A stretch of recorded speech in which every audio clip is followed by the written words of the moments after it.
విజయవాడ, అమరావతిలో అద్భుతమైన 3 BHK 4 BHK apartments gated కమ్యూనిటీలో సంక్రాంతి స్పెషల్ ఆఫర్ కోసం కింద డిస్క్రిప్షన్ ఉన్న కాంటాక్ట్ నెంబర్కి వాట్సాప్ కాల్ చేయండి. Welcome to politics. నేను హరిత. లోకేష్ గారిని ఏపీ డిప్యూటీ సీఎం గా ప్రకటించబోతున్నారు అని చెప్పి వార్తలు వినపడుతున్నాయి. ఈ వార్తలకి బలం చేకూరడానికి కారణం ఏబిఎన్ రాధాకృష్ణ గారు మొన్న ఆల్రెడీ ప్రస్తావించారు. లోకేష్ భవిష్యత్ కార్యాచరణ మీద కొన్ని కామెంట్స్ చేయడం జరిగింది. అయితే ఆయన లోకేష్ గారిని లోకేష్ గారి ఇమేజ్ పెంచడం కోసం ఏపీ డిప్యూటీ సీఎం గా పవన్ కళ్యాణ్ కి ఈక్వల్ గా చూడాలి అన్న ఉద్దేశంతో లోకేష్ ని బలపరచడానికి ఈ వ్యాఖ్యలు చేసినట్టుగా అర్థమవుతుంది అని చెప్పి కూడా కొన్ని విశ్లేషణలు వినపడుతూ ఉన్నాయి. అయితే ఈ అసలు దీని వెనకాల ఉన్న కోణం ఏంటి అనేది మన ప్రముఖ సీనియర్ పొలిటికల్ అనలిస్ట్ అడ్స్మన్ శ్రీనివాస్ గారు మనతో పాటు ఉన్నారు. ఆయన అడిగి మిగతా విషయాలు తెలుసుకునే ప్రయత్నించేద్దాం. నమస్తే సార్. నమస్కారం అండి. సార్, అసలు దీని వెనకాల అసలు స్టోరీ ఏంటి సార్? అంటే రకరకాల కథనాలు అయితే వినపడతా ఉన్నాయి, కానీ ఇప్పుడు అన్ని ఫేక్ న్యూస్లు ఎక్కువైపోతున్నాయి కాబట్టి అసలు అక్కడ ఏం జరుగుతుంది సార్? ఇప్పుడు ఇవన్నీ రకరకాల ఊహాగానాలు అండి. అంటే సాధారణంగా కొన్ని ఊహాగానాలు నడుస్తున్న రాజకీయాలను బట్టి అంచనా వేసి ఇప్పుడు పత్రికలైనా ప్రసార సాధనాలైనా ఏం చేస్తాయంటే కొంత స్పెక్యులేషన్స్ ఉంటాయి. హైపోథెటికల్ జనరల్గా ఊహాచరితమైన కథనాలు ఒక్కొక్కసారి నిజమవుతూ ఉంటాయి. సాధారణంగా వాళ్ళు నడుస్తున్న రాజకీయాలని దాన్ని బట్టి అంచనా వేసి ఇలా జరగచ్చు అనుకుంటారు. అలా జరిగితే జరగచ్చు కూడా. అయితే లోకేష్ గారి ఇమేజ్ పెంచడం అనేటువంటి దగ్గర వస్తుంది. లోకేష్ గారికి ఇమేజ్ ఇంకా ఏం పెరగాలండి అంటే మీరు గమనించండి. అంటే ఒక వ్యక్తిని మనం కావాలని ఎలివేషన్ ఇవ్వాల్సిన అవసరం ఏం లేకుండా చేసుకున్నాడు అతను. మీరు గమనించండి, 14-19 మధ్య అతను విపరీతంగా ట్రోల్ అయ్యాడు. మంత్రిగా ఎమ్మెల్సీ అయ్యాడు. మంత్రి అయిన తర్వాత వాళ్ళ ప్రభుత్వం ఉన్నా సరే ఎంటా బయట కూడా విమర్శలు ఎదుర్కొన్నాడు ఆయన. అంటే స్వపక్షంలోను, విపక్షంలోను, ప్రతిపక్షంలోను అన్ని చోట్ల విమర్శ ఎదుర్కొన్నాడు. టీడీపీ కేడర్ కూడా ఊరికనే ఎవరిని కూడా మొయ్యదండి. టీడీపీ కేడర్ చాలా విచిత్రమైన పార్టీ భావజాలం. వాళ్ళకి ఎంతో ప్రతిభ ఉంటే తప్ప మొయ్యరు. ఒకవేళ ఎవరన్నా బలవంతంగా రుద్దినా వెంటనే వాళ్ళని భుజాల మీద దింపేసి నడిచినామని చెప్తారు. అంతా ఆ టైపు ఉంటుంది. అయితే ఇక్కడ ఏం జరిగిందంటే లోకేష్ అనేటువంటి ఒక పొలిటికల్ పర్సనాలిటీ, ఆయన మీరు చూడండి, ఆ నేపథ్యం చూడండి. 3 సార్లు ముఖ్యమంత్రి చేసిన చంద్రబాబు నాయుడు గారు తనయుడు. ఇప్పుడు 4సారి అయ్యాడు అనుకోండి. ఆయన బాలకృష్ణ గారు బాక్స్ ఆఫీస్ బొనాంజా, ఒక రకంగా గాడ్ ఆఫ్ మాసెస్ అనేటువంటి బాలకృష్ణ గారి అల్లుడు, మేనల్లుడు అల్లుడు. వీటిని మించి విశ్వవిఖ్యాత నట సార్వభౌమ నందమూరి తారక రామారావు గారు మనవడు, కూతురు బిడ్డ. ఈ బ్యాక్గ్రౌండ్ విపరీతంగా మనం అనుకుంటాం బ్యాక్గ్రౌండ్ ఉంటే వాళ్ళకి ఏదో పొజిషన్ వచ్చేద్దండి. ఇదన్నీ హర్డిల్స్ అండి వాళ్ళకి యాక్చువల్గా. అంటే వాళ్ళు మామూలుగా 35 మార్కులతో పాస్ అయితే చాలు రాబాబు అనుకునేవాడు. మేము ఇది వరకు మేము చదువుకునేటప్పుడు పాస్ మార్కులు 35, అలా పాస్ అయ్యవా అనేవారు. అంతే. నీకు ఫస్ట్లో వచ్చిందా, ర్యాంక్ వచ్చిందా, 98 వచ్చిందా, 90, నీకు ఎంత పర్సంటేజ్, ఇవన్నీ ఉండి కాదు. మేము చదువుకున్నప్పుడు పాస్ అయ్యాడు రీడు అని చెప్పుకుని పోయేవారు. అంతే. లేదా పోతే ఫెయిల్ అయిపోయి రీడు పోరంపోకి ఎంతమంది తిట్టుకుని పోయేవారు. అంతే, సింపుల్. అలాంటిది ఇప్పుడు ఒక రాజకీయ నాయకుడికి ఎదగాలనుకున్నప్పుడు పొలిటికల్గా ఏదైనా ఒక అచీవ్మెంట్ వస్తే వాళ్ళకి పెద్ద గోల్స్, హర్డిల్స్ ఉండవు. యాక్చువల్గా మనం ఏదైతే బ్యాక్గ్రౌండ్ అనుకున్నామో అయ్యే హర్డిల్స్ లోకేష్ గారికి. చాలా మందికి అర్థం అవని విషయం. ఎందుకంటే ఆయన సాధారణంగా రాజకీయ నాయకుడిగా పాస్ మార్కులు ఏవైతే ఉన్నాయో వాటిని దాటి సాధించాల్సిన పరిస్థితి పెట్టారు అసలు. 19 నుంచి 24 వరకు మనం ఆంధ్రప్రదేశ్లో పరిస్థితి చూసాం. అంటే వాళ్ళ అధికారంలో ఉన్నప్పుడు విపరీతంగా ట్రోల్ అయ్యాడు అతను. అప్పట్లో వాళ్ళు దాన్ని నెగ్లెక్ట్ చేశారు, ఇగ్నోర్ చేశారు. కొంతమంది సోషల్ సైకోలు, డిజిటల్ డెవిల్స్ లోకేష్ గారిని విపరీతంగా టార్గెట్ చేశారు. ఆ టార్గెట్ చేయడం చాలా జుగుప్సాకరంగా కూడా వెళ్ళిపోయారు. వ్యక్తిత్వ హరణానికి పాటుపడ్డారు. మనిషి బాడీ షేమింగ్ చేశారు. అతను ఆహార్యాన్ని రకరకాలుగా అతన్ని కించపరిచేలాగా వ్యాఖ్యానించారు. అయితే జగన్మోహన్ రెడ్డి అనేటువంటి ఒక ఘోర పాలకుడు నియంత్రణని తలదన్నే విధంగా అతను పరిపాలన సాగిస్తున్నప్పుడు లోకేష్ అనేటువంటి వ్యక్తి మబ్బుల్లోంచి బయటకు వచ్చాడు. అంటే మబ్బుల్లోంచి చంద్రుడు బయటకు వచ్చినట్టుగా బయటకు వచ్చి తనను తాను ప్రూవ్ చేసుకునే క్రమంలో తన రూపురేఖ లావణ్యాలు మార్చుకున్నాడు. పూర్తి స్థాయి క్రమశిక్షణకి అలవాటు పడ్డాడు. వాళ్ళ నాన్నగారిని ఆదర్శంగా తీసుకున్నాడు. ఏంటో తెలుస్తుంది. పూర్తిగా క్రమశిక్షణ, కఠిన శిక్షణ, భాష మీద పట్టు ఇవన్నీ సాధించాడు. తర్వాత కార్యకర్తల్ని ఆ తెలుగుదేశం పార్టీ కార్యకర్తలు వేధింపబడుతుంటే ఇప్పుడు ఎలాంటి అరాచకం జరిగిందండి? తాటి ముంజలు ఉంటాయి కదా, అట్లా పీకల కోసి తాటి ముంజలు కోసినట్టు కోసుకోటి పీకలు గొడవలు పెట్టుకుని దాడులు చేసి మళ్ళా వెళ్ళిపోయి పోలీసులు అంకలు దక్కునేవారు. వీళ్ళేమైనా చేద్దామన్నా కానీ. అంటే ఒక రకంగా అది అడుగడుగున ఆటంకాలు వాళ్ళ కార్యకర్తకి ఏదైనా అన్యాయం జరిగింది, ఎవరైనా చంపేశారు, పరామర్శకి వెళ్ళటానికి కూడా ఆంక్షలు. ఎంత నిర్బంధం మధ్య అతను, అంటే సముద్రం ఈదటమే ఒక కష్టం అనుకున్నప్పుడు దాంట్లో మొసళ్ళు, షార్కులు, పాములు, నీటి జంతువులు ఎన్ని చుట్టుముట్టేసి వాటిని అన్నిటి నుంచి తప్పించుకుని బయటకు రావటం అనేటువంటి, ఈదుకుని ఆ సాగరాన్ని ఈదటం అనేటువంటిది కష్టతరమైన పని. అతను దారుణమైన హేళనకు గురయ్యాడు. ఈ క్రమంలో కూడా అడుగడుగున అవమానాలు, ఎద్దేవా వెక్కిరించేవారు. మంచి కానీ వాళ్ళ క్యాడర్ మనసు గెలుచుకున్నాడు. ఏ కార్యకర్త కష్టం వచ్చినా వెంటనే అతను స్పందించేవాడు, లేదంటే వాళ్ళని ఆదుకోవడానికి ప్రయత్నం చేసేవాడు, వాళ్ళకి అండగా నిలిచేవాడు. ఇలా మెల్లమెల్లగా చేసుకున్న తర్వాత అతను ఒక లీడర్గా ప్రూవ్ చేసుకునే క్రమంలో పాదయాత్ర మొదలుపెట్టాడు. ఆయన యువగళం పాదయాత్ర. అప్పటి వరకు లోకేష్ పార్టీ ప్రతిపక్షంలో ఉన్నప్పుడు, వాళ్ళ నాన్నగారు ప్రతిపక్ష నాయకుడిగా ఉన్నప్పుడు వాళ్ళు ఎదుర్కొన్న వాళ్ళ అమ్మగారిని నిన్ను అసెంబ్లీలో అవమానించి ఇలాంటివన్నీ తట్టుకోవడం కష్టం అండి. ఇలాంటి పరిస్థితుల్లో అతను యువగడం ప్రారంభిస్తే ఇతన్ని జగన్మోహన్ రెడ్డి అడుగడుగున అసలు ఇతను పూర్తి చేయనివ్వకూడదనే పట్టుదలతో అసలు నన్ను ధిక్కరించి వీళ్ళు పాదయాత్ర చేస్తారా, అసలు రాజకీయాలకి, ప్రజాస్వామ్యానికి, పరిపాలనకి మొత్తం అర్థం మార్చేసాడు. అతను నిలబడి మాట్లాడడానికి మైక్ ఇవ్వలేదు, వేదిక నిర్మించుకుంటే వేదిక కూడా కూలగొట్టారు. గోడెక్కి మాట్లాడాడు, మేడెక్కి మాట్లాడాడు, మిద్దెక్కి మాట్లాడాడు, స్టూల్ మీద కూర్చుని నిలబడి మాట్లాడాడు. అడుగడుగున అవమానాలు. ఆయన వెనకాల యువగడం పాదయాత్ర ప్రారంభమైనప్పుడు వాళ్ళ పార్టీ కార్యకర్తలు, వాళ్ళ నాయకులు కొంతమంది వచ్చి సంఘీభావం తెలిపారు. అతను ప్రస్థానం మొదలైన తర్వాత సీమ 4 జిల్లాల్లో దాటక ముందే ఈ రాష్ట్రంలో ప్రతిపక్షానికి ఒక ఘనమైన విజయం లభించింది. పట్టభద్రుల ఎమ్మెల్సీ ఎన్నికల్లో ముఖ్యంగా రాయలసీమ ప్రాంతాన్ని నుంచి 2 సీట్లు కొట్టేశాడు. అంటే ఏకపక్షంగా, అంటే అనేక నిర్బంధాలు, దొంగోట్లు, దాడులు, దుర్మార్గం, పోలీసు వ్యవస్థతో సహా అప్పటి ప్రభుత్వానికి సహకరిస్తున్న సమయంలో పట్టభద్రుల ఎమ్మెల్సీ ఎన్నికల్లో వాళ్ళు ఏకపక్ష ఘన విజయం సాధించారు. అంతేకాకుండా ఈయన నడిచిన దారిలో అంతకు ముందు టీడీపీ ఘనమైన చరిత్ర కలిగిన పరిపాలన బ్రహ్మాండంగా చేసింది. 14 నుంచి 19 వరకు చంద్రబాబు నాయుడు గారు. వాళ్ళు ఏం చేశారు అనేటువంటిది వాళ్ళ పార్టీ చెప్పుకోలేకపోయింది, వాళ్ళ క్యాడర్ చెప్పుకునే అవకాశం లేకుండా పోయింది. అలాంటిది లోకేష్ గారు అడుగడుగున ఆయన ప్రతి అడుగులోనూ వాళ్ళ ముద్ర చూపించాడు. మేము ఈ పని చేసాం, నువ్వేం చేసావు జగన్ అని ప్రశ్నించాడు. జనాలకి యూత్ కనెక్ట్ అయిపోదు. మీకు అక్కడ యువత కనెక్ట్ అయ్యాడు, విద్యార్థులు కనెక్ట్ అయ్యాడు, రైతులు కనెక్ట్ అయ్యాడు, వ్యాపారస్తులు కనెక్ట్ అయ్యాడు. ఒకళ్ళిద్దరు కదా, అన్ని రకాల సమాజంలో అన్ని వర్గాలతోటి అతనికి ఒక రకమైన అటాచ్మెంట్ ఏర్పడింది. వాళ్ళందరూ కూడా ఇతను అంగీకరించారు.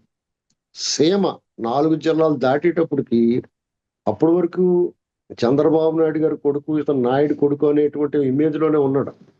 ఒక నీడ, నేను నిజంగానే ఏబిఎన్ రాధాకృష్ణ గారు చెప్పిన మర్రి చెట్టు నీళ్ళలాగే ఆయనకి అందులోంచి మొక్క ఎదగని పరిస్థితిలోనే ఉన్నాడు. పైగా ఇంటర్ గారు మనం బాలకృష్ణ అన్నాడు ఇతని మీద బోడంత ఎక్స్పెక్టేషన్స్ ఇవన్నిటిని దాటుకుని రావాలి. ఒక్కసారిగా సీమ జిల్లాలు బయటకు వచ్చి అప్పటికే నంద్యాల కానీ మీకు జమ్మల మొడుగు అనేటువంటిది జమ్మల మొడుగా జనాల మొడుగా అనేది మారిపోయింది. ఇతను యువకులం పాదయాత్ర అక్కడ ఒక సభ సమావేశం ఏర్పాటు చేస్తే నిజంగా ఒక అద్భుత అపూర్వపు దృశ్యం అండి అది. నేను అనుకున్నాను జమ్మల మొడుగు కాదురా బాబు, అది జనాల మొడుగురా బాబు అనిపించింది నాకు చూస్తుంటే, జనాన్ని చూస్తుంటే. సీమ జిల్లాల నుంచి బయటకు వచ్చేటప్పటికి నాయుడు కొడుకు కాదు ఇతను నాయకుడు అయ్యాడురా అనిపించింది. ఎందుకో అలా అనిపించింది. అది నిజమే. దాన్ని ఎక్కడా కూడా ముందు రోజు కంటే తర్వాత రోజు అతను పాదయాత్ర యువగళం పాదయాత్రలో అంటే రేజ్ అవటమే, ఆదరణ కానీ అభిమానం కానీ జన సమీకరణ కానీ జన సమూహాలు కానీ ఇతనికి రిసీవ్ చేసుకునే విధానం కానీ ఇక పెనమలూరు వచ్చినోడికి ఇంటరావరావు గారు గుర్తుకొచ్చేసారు. చూసారా, సీఎం దాటినోడు చంద్రబాబు గారిని పక్కకు వచ్చేసారు. లోకేష్ లైన్లోకి వచ్చాడు. అంటే పరుగుల పందుల్లో అన్నమాట, ఒకటి అంటే వాళ్ళు రామారావు గారు బాలకృష్ణ జగన్ గారిని వదిలేండి పక్కన పెట్టండి, రామారావు గారు బాలకృష్ణ చంద్రబాబు గారు ఈయన నలుగురు పరుగుల పందు వెళ్తున్నప్పుడు చంద్రబాబు గారిని దాటాడు ఫస్ట్. పెనమలూరు వచ్చేటప్పటికి రామారావు గారిని దాటాడు. ఎందుకంటే రామారావు గారి గురించి అలా ఉండేవారు. ఇటు తెల్లారి గంట 3 గంటలకి 4 గంటలకి వెయిట్ చేసేవారు. అలా కూర్చుని ముసుగు వేసుకుని రామారావు గారు ఎప్పుడు వస్తారా బాబు అని. కొంతమంది ఎదురెళ్ళిపోయి మాలాటోళ్ళు చాలా ఎదురెళ్ళిపోయి వాళ్ళు మాకు అక్క ఒక మా చిన్నప్పుడు. ఇలాంటి పరిస్థితుల్లో మీ పెనమలూరు వెస్ట్ గోదావరికి వెళ్ళేటోడికి చంద్రబాబు బాలకృష్ణ గారు అక్కడ దాడులు ప్రతి దాడులు కూడా మొదలైనవి. మీ ఇంటికి వస్తా, మీ ఊరు వస్తా, నీ సంగతి చూస్తా అంటే బాలకృష్ణ గారు అలాగా వాళ్ళు దాడులు చేస్తే వాళ్ళకి కూడా వీళ్ళు దప్పడం వేసేసారు. వ్యవహారంలో కానీ వాళ్ళు ఎర్రగొట్టేయారు పట్టుకుని అక్కడ వాళ్ళు అడ్డం వస్తే. అప్పుడు దాకా చాలా సమయం పాటించారు, ఓపికగా ఉన్నారు, ఇవన్నీ భరించారు. ఇలాగ ఒక్కొక్కరిని దాటుకుంటూ వచ్చాడు. దురదృష్టం ఏంటంటే భీమవరంలో ఆ ప్రాంతంలో ఉండగానే ఇక జగన్మోహన్ రెడ్డి అన్ని అస్త్రాలు వాడేసాడు. ఇక దీన్ని ఎలాగ ఆపాలి? అప్పటికే చంద్రబాబు నాయుడు గారు చుట్టుపెడేస్తున్నారు రాష్ట్రం అంతానే. ఈ బాదురే కార్యక్రమం పెట్టినా, ఇదేం కరమరా బాబు అనే కార్యక్రమం పెట్టినా, లేకపోతే ప్రాజెక్టులు సందర్శన పెట్టినా, ఎక్కడికి వెళ్ళినా కానీ జనం అందరూ బాబోయ్ నువ్వు రావయ్య బాబు నీ తట్టుకోలేకపోతున్నావు అని చెప్పేసి వచ్చేస్తున్నారు ఆయన దగ్గర పొలవమంటున్నారు. ఇంకో పక్కనేమో జగన్ గారు అతను మీటింగ్ పెడుతుంటేనేమో దూకేసి పారిపోతున్నారు. ఇటు బలవంతంగా ఎలా తీసుకొచ్చినా కానీ ఒకనొక టైంలో వాళ్ళు ఏం ఆలోచించారో తెలుసండి. అంటే వాళ్ళు సరదాగా మాట్లాడుకుని ఉంటారు. ఇలా ఎలాగైనా ఆపలేకపోతున్నాం జనాల్ని, పోలీసు వాళ్ళని పెడుతున్నాం, ఇంత పొట్టలు వేసుకున్న వాళ్ళు చిన్న దారి ఉంటుంది అక్కడ సంధిలాగా కడతారు కదా, అయ్యి ఇంత లాభం పొట్ట ఉన్న వాళ్ళని పెట్టుకోరు పోలీసు వాళ్ళని. అది తోసుకుని వెళ్ళలేరు కదా, మీలాంటి వాళ్ళు అసలు వెళ్ళలేరు. అటువంటి పరిస్థితుల్లో కంచెలేసేవారు, లేకపోతే బ్యారికేడ్లు కట్టేవారు, గోడలు కట్టేవారు. ఇక వీళ్ళందరూ కూర్చుని విజయసాయి రెడ్డి అప్పుడే చికోటి ప్రవీణ్ అని ఒక ఆయన ఉన్నాడు హైదరాబాద్ లో. ఆయన చాలా బాగా ఈ జంతు ప్రేమికుడు అన్నమాట. ఆయన ఇటువంటి కొండల్ని, మొసర వెల్లులు, ఇటు మొసళ్ళలో, కొండ సెలవులు, అనకొండలో పావులు, రకరకాల జంతువులు పెంచుకుంటుంటాడు అతను. ఇంట్లో మన కుక్క పిల్లలు పెంచుకున్నట్టు. అలాగా అతని దగ్గరికి వెళ్ళి ఆ పావులు గట్ట మెల్ల వేసుకున్నాడు. ఆ ఫోటో చూసాను నేను. అప్పుడు నాకు ఏమనిపించింది అంటే ఇది ఏమన్నా అడుగుతున్నాడము వీటిని ఒకసారి ఇవ్వండి. అంటే మనం మన ఇంట్లో స్టూల్ లేదనుకోండి, ఫ్యాన్ తుడుచుకుంటాం, ఒకసారి మీ స్టూల్ ఇవ్వరండి అంటాం కదా పక్కింటికి వెళ్ళి.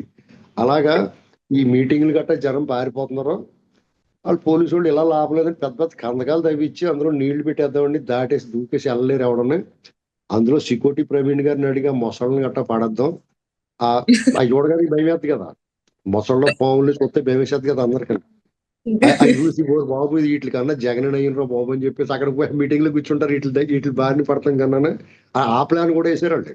ఏంటి అంత రేంజ్ లో లోకేష్ ప్రభావం చూపించాడు నిజం చెప్పాలంటే.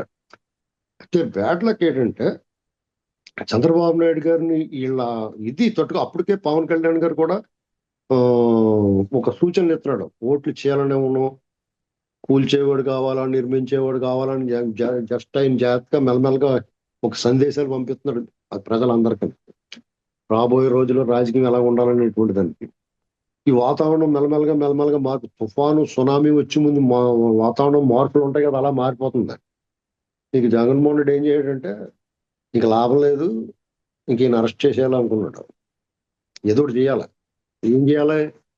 లోకేష్ గారిని అరెస్ట్ చేయడం కూడా ఏదో వంకెట్టి అతను ఇంకా మామూలుగా పెద్ద గ్లోబల్ స్టార్ అయిపోతాడు. ఇంకా అలా గదరా బాబు అని చంద్రబాబు గారినే పెట్టేద్దాం అని చెప్పేసి ఆయన వేసేసారు.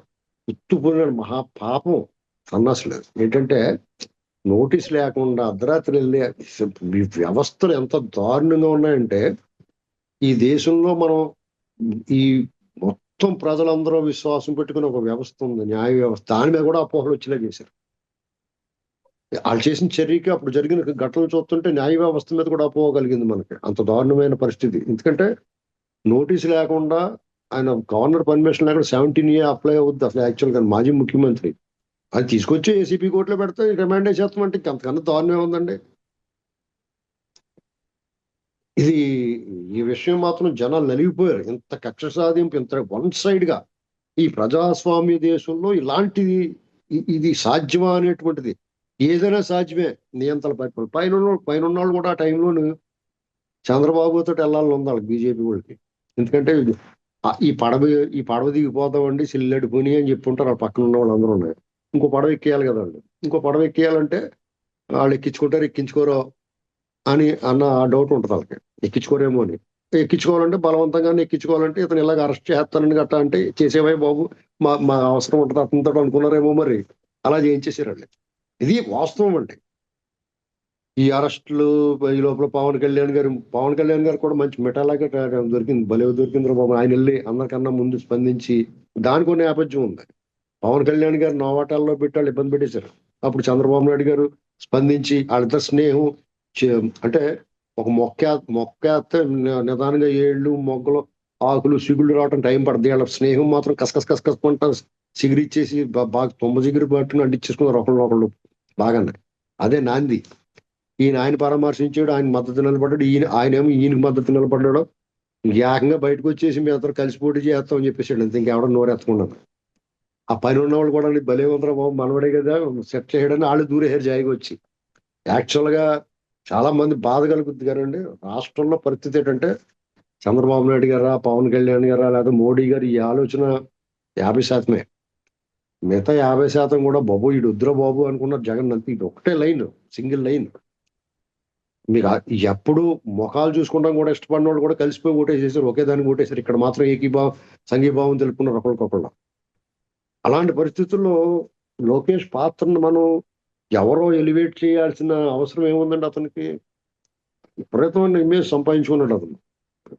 కూటమి విజయంలో చంద్రబాబు నాయుడు గారు అరెస్టు తదనంతరం ప్రపంచం అంతా ఏకమై ఆయనకి అండగా నిలబడి మీకు విశేషం ఏంటంటే చంద్రబాబు ఇప్పుడు ఈ దేశంలో కానీ ప్రపంచంలో కానీ నేను అనేక సార్లు చెప్పిన ఇంకొక విషయం వినండి. భూమి కోసం పోరాటాలు జరిగినాయి, భుక్తి కోసం అంటే తినటానికి పోరాటం జరిగింది, విముక్తి కోసం స్వేచ్ఛ కోసం పోరాటం జరిగింది. కానీ మొట్టమొదటిసారిగా ఒక వ్యక్తి కోసం పోరాటం జరిగిందని చంద్రబాబు నాయుడు గారి విషయంలో. ఆయనకి అన్యాయం జరిగింది, చాలా అన్యాయం చేస్తున్నాడు, అక్రమంగా కేసు బనాయించాడు ఆ పెద్ద మనిషిని.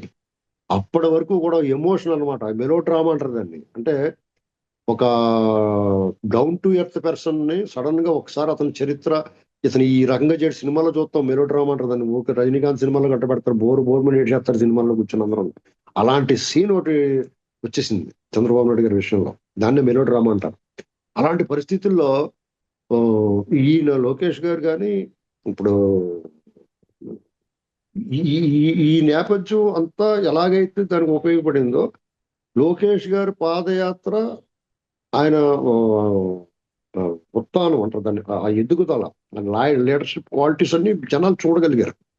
ఆ అగ్రెసివ్నెస్, ఫిరోషియస్ గా మాట్లాడడం కానీ, ఆ రెడ్ బుక్ చూపించడం కానీ జనాలు యూత్ కనెక్ట్ అయిపోయాడు. అలాగే పవన్ కళ్యాణ్ గారు అలాగా అతను సహకారం పూర్తిగా ఉంది. ఆయనకి బ్రహ్మాండమైన ఫాలోయింగ్ ఉంది. అసలు ఆయన ఒక పాజిటివ్ ఫీలింగ్ వచ్చింది. అంటే దాన్ని ఏంటంటే శుభ సూచికలో అనిపించింది నేను కలవటం. వీళ్ళతో పాటు 10 మంది క్యూలో తోసుకుంటున్నప్పుడు ఎవడెవడో దూరేస్తారు కదా, వాళ్ళతో పాటు వెళ్ళిపోతారు ఎదరికి. అలాగే బీజేపీలు కూడా దూరేశారు. వాళ్ళకి పని జరిగేసింది. అయితే ఇక్కడ మనం కొత్తగా అతన్ని ఎలివేట్ చేయక్కర్లేదు. విచిత్రంగా ఏమైందంటే ఎన్నికలైన ఘన విజయం సాధించారు. ఘన విజయం సాధించిన తర్వాత ప్రభుత్వం ప్రమాణ స్వీకారాలు జరిగినాయి. వాళ్ళు కొన్ని హామీలు ఇచ్చారు. ఆ హామీలు నెరవేర్చడం, జగన్మోహన్ రెడ్డిని విధ్వంసం నుంచి ఆ చక్కబెట్టుకోవడం, రకరకాల ఈ ఎన్నాటిలో ప్రభుత్వం ప్రజలు ఎక్స్పెక్ట్ చేసింది ఏంటంటే రెడ్ బుక్ లోకేష్ ఆధారంగా, ఇప్పుడు లోకేష్ గురించి ఆయన గురించి మాట్లాడుకుంటున్నాం కాబట్టి రెడ్ బుక్ మీద చాలా హోప్స్ పెట్టున్నారు కార్యకర్తలు, కానీ ప్రజలు కూడా వెయిట్ చేస్తున్నారు. అంటే రెడ్ బుక్ అనేటువంటి ప్రజల్లో కూడా వెళ్ళిపోయింది. ముందుగా ఎవరికి ఇస్తారు కోటింగ్ అనుకుని వెయిటింగ్.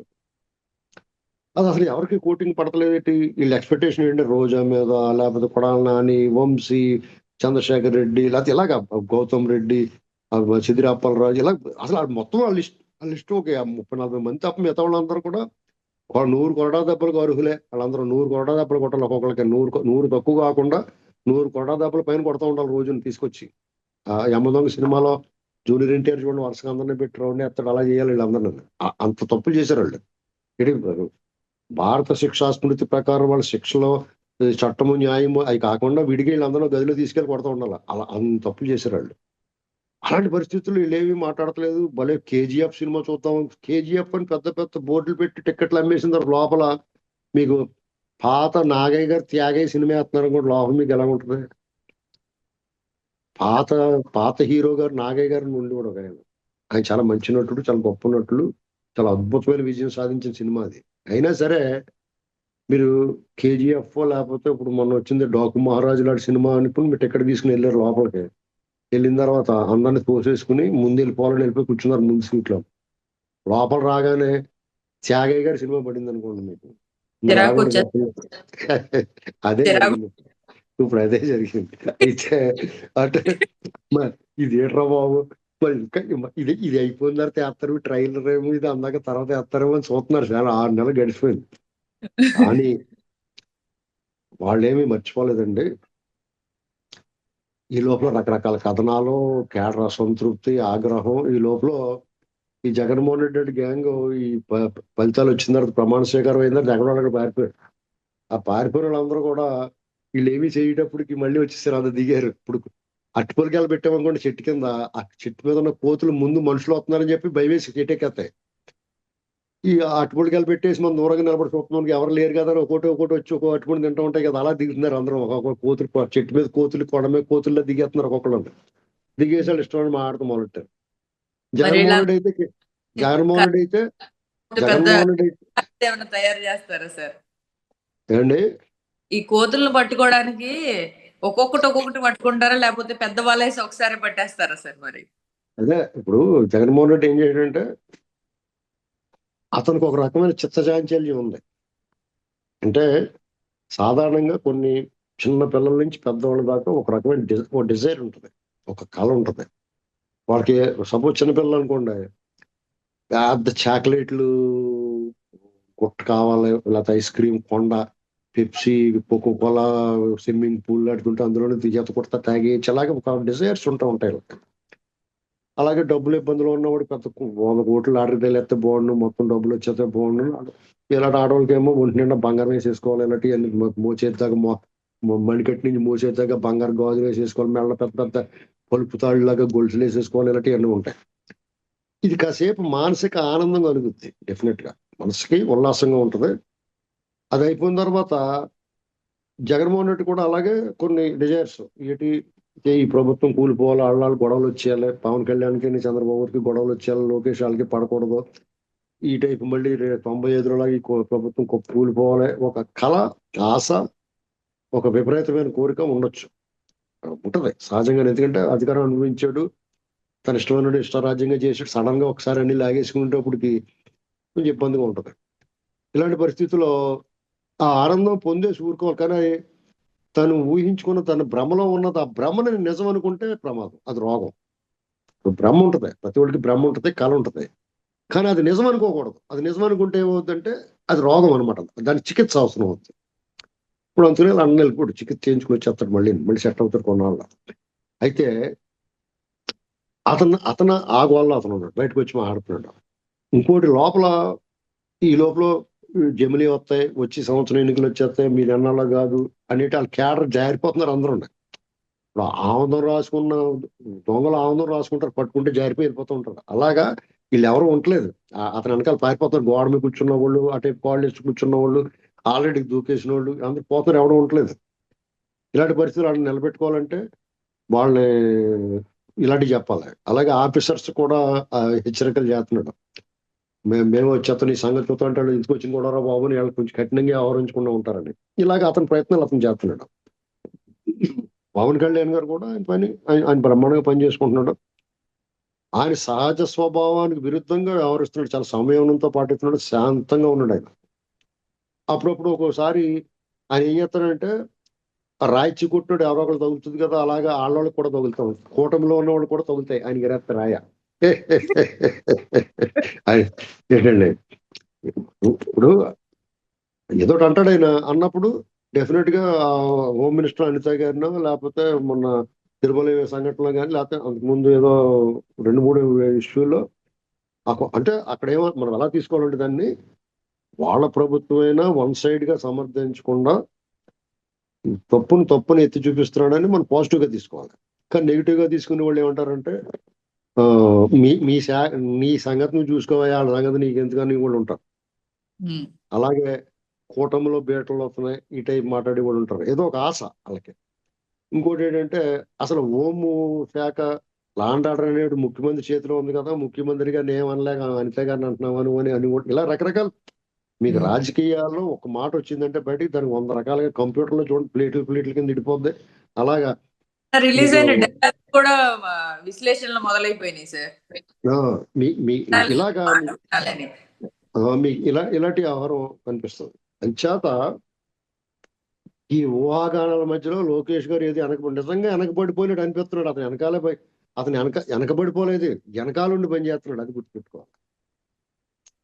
అతనేమి వెనకబడలేదండి. అతని మంత్రివర్గంలో అతని శాఖ అయినా నిర్లక్ష్యంగా ఉన్నాడా? డెఫినెట్ గా బ్రహ్మాండంగా టాప్ 5 లో ఉన్నాడు అతని పెర్ఫార్మెన్స్.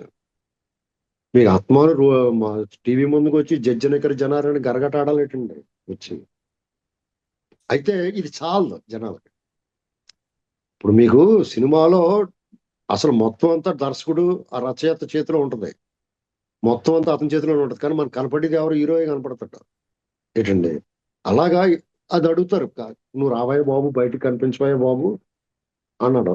ఆ మాట విన్నాడు అతను. నాలో ఈ మధ్యన 10-15 రోజులు బయటకు వచ్చి మెల్లమెల్లగా రెడ్ బుక్ కట్ట మళ్ళీ సంచిలోంచి తీసాడు.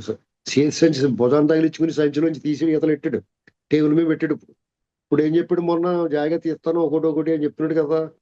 2 రోజులు తిరగకుండా చంద్రబాబు గారు కూడా మళ్ళా మొదలెట్టాడు, ఎవరిని వదలమయ్యా బాబు అన్నాడు. అయితే మనం గమనించాల్సింది ఏంటంటే, మనం నేను కూడా చాలాసార్లు విమర్శించాను.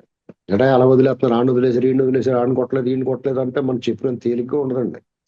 అధికారులు అందరూ అతను పోటు చేసాడు. వాళ్ళందరినీ నయానో భయానో అందులో చచ్చులు పుచ్చులు ఏరేసి ఉన్న వాటిలో పనికొచ్చి, ఇప్పుడు వంకాయ కొంచెం కుళ్ళిపోయింది అనుకోండి, కోసేసి మిగతా మొక్క కూర వండేసుకుంటాం కదా. అలాగే మామిడికాయ సగం కుళ్ళిపోతే మిగతా సగం తినేస్తాం కదా కోసేసుకుని, ఆ కుళ్ళిగాడి తీసేసి. అలాగే వీళ్ళు వాడుకుంటున్నారు. వీళ్ళు శుభ్రంగా వీళ్ళని రెడీ చేశారు. ఇప్పుడు ప్లాట్ఫామ్ రెడీ చేశారు అందరూ. బాబు కూటమికా బాబు జై రెడీ అనగానే వీళ్ళందరూ రెడీగా ఉంటారు. ఇప్పుడు అంత రెడీ అయిపోయారు. అందుకని ఇప్పుడు మాట్లాడుతున్నారు అనమాట. ఈ పండగ ముందు ఎంతో చంద్రబాబు గారు చాలా పెద్ద మనిషి, మంచోడండి ఆయన. ఈ పండగకి వాళ్ళు లోపల పెట్టేస్తే అరుసులు కట్టి ఎవరు పెడతారు వాళ్ళకని చెప్పేసి ఆగారు కొంతమందిని. వీళ్ళందరూ పండగ ముందు లోపలేసేస్తే వాళ్ళందరికీ అరిసెలు పోకొండలు ఇలాంటివి ఉంటాయి కదా, సున్నుండలు అయ్యి. అవి ఎవరు పెడతారు? పోమ్మలకి శుభ్రంగా 4 రోజులు మాంసం ముక్కలు అయితే తినకుండా ఈ పండుగ వెళ్ళిందని చూసుకుందాం అన్నారు. ఇప్పుడు పండుగ వెళ్ళింది కదా, ఈ వారంలో ఒక బాల్కి 2 వికెట్లు కానీ, ఒక బాల్కి 3 వికెట్లు కానీ పడతా ఉంటాయి చూడండి.